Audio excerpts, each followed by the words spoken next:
Hello friends, எல்லாரும் எப்படி இருக்கீங்க? இன்னைக்கு நம்ம வீடியோல எப்பவும் போல சப்பாத்தி செய்யாம கொஞ்சம் வித்தியாசமான முறையில நல்ல ஆரோக்கியமா இருக்கக்கூடிய வகையில நம்ம ஒரு சப்பாத்தி ரெசிபி தான் பார்க்க போறோம்.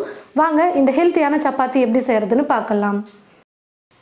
1 கப் கோதுமை மாவு எடுத்து வச்சிருக்கேன். இப்போ இந்த கோதுமை மாவை ஒரு சல்லடையில போட்டு நம்ம சலிச்சு எடுத்துக்கலாம். எப்பவுமே மாவு ஐட்டம்ஸ்லாம் செய்யும்போது நம்ம சலிச்சிட்டு அதுக்கு அப்புறமா யூஸ் பண்ணனும்.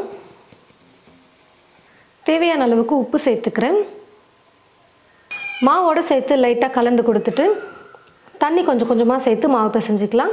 உங்களுக்கு சப்பாத்தி கொஞ்சம் லைட்டா ஸ்வீட்டா இருந்தா பிடிக்கும் அப்படி நினைச்சீங்கனா ஒரு 1/4 ஸ்பூன் இல்ல 1/2 ஸ்பூன் அளவுக்கு நீங்க சர்க்கரை கூட சேர்த்துக்கலாம். நீங்க எவ்வளவு மாவு எடுக்கறீங்களோ அதுக்கு ஏத்தது போல 1/2 ஸ்பூன் இல்ல 1 ஸ்பூன் அளவுக்கு சர்க்கரை நீங்க சேர்த்துக்கலாம். கொஞ்சம் லைட்டா ஸ்வீட் இருக்குற மாதிரி இருக்கும். அப்ப சாப்பிட நல்லா இருக்கும். இப்போ குட்டீஸ்லாம் சாப்பிடுறாங்கன்னு வெச்சுக்கோங்களே, அவங்க வெறும் சப்பாத்தி சாப்பிடுவாங்க. அப்ப அவங்க சாப்பிடும்போது பாத்தீங்கன்னா கொஞ்சம் லைட்டா ஸ்வீட்டா இருக்கும். சாப்பிடுறதுக்கு நல்லா இருக்கும். பாருங்க फ्रेंड्स, தண்ணி கொஞ்சம் கொஞ்சமா சேர்த்து சப்பாத்திக்கு மாவு பிசைஞ்சாச்சு. கொஞ்சம் நல்லா சாஃப்ட்டா இருக்குற மாதிரி நம்ம சப்பாத்திக்கு மாவு பிசையணும். கடைசியா இப்ப இது கூட கொஞ்சமா ஒரு 1/2 ஸ்பூன் அளவுக்கு எண்ணெயை சேர்த்துட்டு ஃபுல்லா தடவி விட்டுடலாம். நீங்க எண்ணெய் போட்டு கூட மாவு பிசையலாம். நான் எண்ணெய் போட்டு பிசையல. இப்போ மேலே சேர்க்கிற எண்ணெயை அதுக்கு அப்புறமா நம்ம ஒரு முறை பிசையும் பொழுது கரெக்ட்டா இருக்கும்ன்றதனால நான் மாவோட எண்ணெய் போடல ஃபர்ஸ்டே. இப்போ ஒரு பிளேட் இல்லனா ஒரு ஈர துணி போட்டு மூடி வச்சிடுங்க. மாவு நல்லா ஊறிச்சுனா தான் சப்பாத்தி நல்லா சாஃப்ட்டா சூப்பரா வரும். ஒரு 1/2 மணி நேரத்துல இருந்து 1 மணி நேரத்துக்கு நான் இப்போ மாவை ஊற வச்சிக்கிறேன். அப்படியே நான் வெள்ளை கொண்டக்கடலையை எடுத்து தண்ணியில ஒரு 8 மணி நேரம் ஊற வச்சு எடுத்துக்கிட்டு குக்கர்ல போட்டு ஒரு 4-5 விசில் விட்டு எடுத்துக்கிட்டேன். சுண்டல் சாப்பிடுற அளவுக்கு நல்லா வெந்து வந்துருச்சு. இப்போ இந்த சுண்டலை நம்ம அரைச்சுக்க போறோம். அதுக்கு முன்னாடி இது கூட 2 பச்சை மிளகாய் எடுத்துர்க்கேன். சின்ன சின்னதா 5 பல் பூண்டு எடுத்துர்க்கேன். அதை சேர்த்துக்கிறேன். சும்மா ஒரு 2 சிட்டிகை அளவுக்கு சீரகம் சேர்த்துக்கிறேன். முதல்ல இதை மிக்ஸியில போட்டு கொஞ்சம் கொரகொரப்பா அரைச்சு எடுத்துக்கலாம். பாருங்க, மிளகாய் நல்லா அரைப்பட்டுருச்சு. உங்களுக்கு காரம் எந்த அளவுக்கு வேணுமோ அதுக்கு ஏத்தது போல பச்சை மிளகாய் சேர்த்துக்கோங்க. இப்போ வேக வச்சு எடுத்து வச்சிருக்கிற இந்த கொண்டக்கடலையை சேர்த்துடுறேன். கூடவே கொஞ்சமா உப்பு சேர்த்துக்கிறேன். இந்த கொண்டக்கடலைக்கு தேவையான அளவுக்கு, ரொம்ப சேர்க்கக்கூடாது. ஏன்னா நம்ம கொண்டக்கடலையை வேக வைக்கும்போது லைட்டாக உப்பு போட்டு தான் வேக வச்சுருப்போம். சும்மா லைட்டாக சேர்த்துக்கோங்க. இப்போ மூடி போட்டு மூடிட்டு கொஞ்சம் கொரகொரப்பாக இருக்கிற மாதிரி நான் கொண்டக்கடலையை அரைச்சி எடுத்துக்க போகிறேன். மிக்சியில் போட்டு கொண்டக்கடலையை அரைச்சி எடுத்துக்கிட்டேன். இப்போ இது ஒரு பிளேட்டுக்கு மாற்றிக்கிறேன். சும்மா லைட்டாக ஒரு முறை கலந்து கொடுத்துட்டு இந்த உப்பு பச்சை மிளகாலாம் மிக்ஸ் ஆயிருக்கான்னு சொல்லிட்டு ஒரு முறை லைட்டாக கலந்து கொடுத்துட்டு உருண்டை பண்ணி வச்சுக்கலாம். நீங்கள் சப்பாத்தி எவ்வளோ பெருசு தேய்ப்பீங்களோ அதுக்கேற்றது போல் நீங்கள் உருண்டை பண்ணி எடுத்து வச்சுக்கோங்க.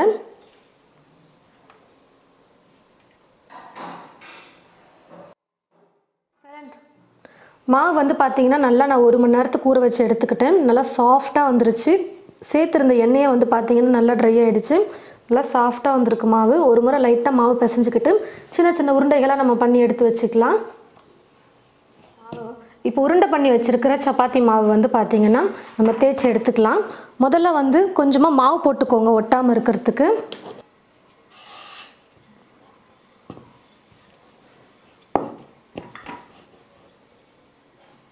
இந்த மாதிரி கொஞ்சமாக தேய்ச்சதுக்கு அப்புறமா இதுக்குள்ளே நம்ம ரெடி பண்ணி வச்சுருக்கிற இந்த கொண்டக்கடலை இருக்குது பார்த்தீங்களா, அதை வச்சுட்டு நல்லா ஃபுல்லாக அப்படி கவர் பண்ணி விட்டுருங்க. எக்ஸ்ட்ரா வர இந்த மாவு நம்ம எடுத்துடலாம். இப்படி திருப்பணும்னா போதும். இப்படி லைட்டாக திருப்பினா போதும், எக்ஸ்ட்ரா இருக்கிற மாவு வந்துடும். இதை சப்பாத்தி மாவு இருக்கிறதோடு சேர்த்து பிசைஞ்சுக்கோங்க.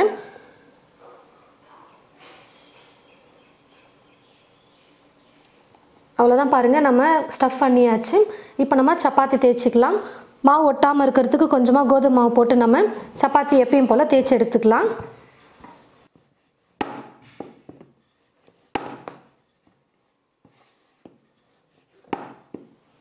சப்பாத்தி தேய்ச்சி எடுத்தாச்சு. உள்ளே நம்ம வச்சுருந்த பூர்ணமும் நல்லா ஃபுல்லாக ஸ்ப்ரெட் ஆகிட்டு வந்திருக்கு. இப்போ நம்ம சப்பாத்தி செய்ய ஆரம்பிச்சிடலாம். ஸ்டவ்வை பற்ற வச்சுக்கிட்டு ஸ்டவ் மேலே தோசை கல்லும் வச்சுட்டேன். கல் நல்லா சூடேறிடுச்சு. இப்போ நம்ம தேய்ச்சி வச்சுருக்கிற மாவை எடுத்து போட்டுடலாம்.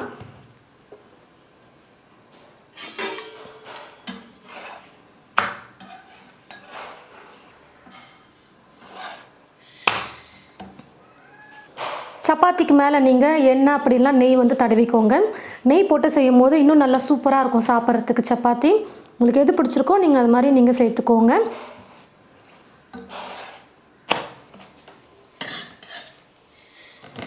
நல்லா பூரி மாதிரி சப்பாத்தி எழும்பி வருது பாருங்கள். நம்ம உள்ளே நல்லா ஸ்டஃப் பண்ணி மாவை நல்லா 1 மணி நேரத்துக்கு ஊற வச்சுட்டு செஞ்சுருக்கோம். நல்லா சூப்பராக வரும்.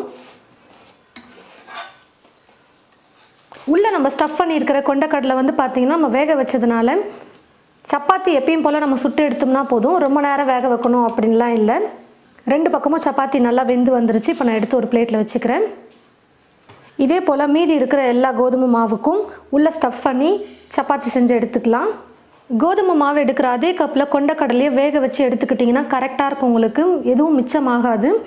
மாவு மிச்சமாக இருந்தாலும் நம்ம நார்மல் சப்பாத்தி செஞ்சுக்கலாம். ஆனால் பூர்ணம் வந்து மிச்சமாகிடுச்சுன்னா வேஸ்ட்டாக போயிடும். அதனால் திரும்ப மாவு பிசைஞ்செல்லாம் செய்கிறது டபுள் வேலையாக இருக்கும். கரெக்டாக நீங்கள் அளவு மட்டும் பார்த்து எடுத்துக்கோங்க. இப்போ நான் எடுத்த அளவே கரெக்டாக இருக்குது. நீங்கள் இதே அளவு கொண்டு கூட செய்யுங்க. பாருங்கள் ஃப்ரெண்ட்ஸ், நம்ம கொண்டக்கடலையை உள்ளே ஸ்டஃப் பண்ணி சப்பாத்தி வந்து செஞ்சுட்டோம். எப்பயும் ஒரே மாதிரி நீங்கள் சப்பாத்தி செய்யாமல் கொஞ்சம் டிஃப்ரெண்ட்டாக இந்த மாதிரி செஞ்சு கொடுத்தீங்கன்னா சாப்பிட்றவங்களும் ரொம்ப விரும்பி சாப்பிடுவாங்க. சப்பாத்தி பிடிக்காதவங்க கூட கண்டிப்பாக இந்த மாதிரி செஞ்சு கொடுத்தீங்கன்னா விரும்பி சாப்பிடுவாங்க. அது மட்டும் இல்லாமல் வெறும் மாவு கொண்டு சப்பாத்தி செய்யாமல் இந்த மாதிரி ஹெல்த்தியான பொருட்கள் எல்லாம் சேர்த்து நம்ம சப்பாத்தி செஞ்சு கொடுக்கும்போது உடம்புக்கும் ரொம்ப ஆரோக்கியமாக இருக்கும். சைட் டிஷ்லாம் இல்லாமலே நம்ம சாப்பிடலாம். ஒருவேளை உங்களுக்கு தொட்டுக்கிறதுக்கு சைட் டிஷ் வேணும்னா நீங்கள் ஏதாவது உங்களுக்கு பிடிச்ச மாதிரி சைட் டிஷ் வந்து ரெடி பண்ணிக்கோங்க. நம்ம சேனலில் கூட வந்து பார்த்தீங்கன்னா நிறைய ரெசிபிஸ் சப்பாத்திக்கு சைட் டிஷ் வந்து நம்ம போட்டிருக்கோம். அந்த வீடியோவும் கூட நான் உங்களுக்கு டிஸ்கிரிப்ஷன் பாக்ஸில் கொடுக்குறேன். நீங்கள் அந்த வீடியோஸை பார்த்து கூட நீங்கள் சைட் டிஷ் வந்து ரெடி பண்ணிக்கலாம். நல்லா சாஃப்டாக பூ போல் இருக்குது பாருங்கள் சப்பாத்தி.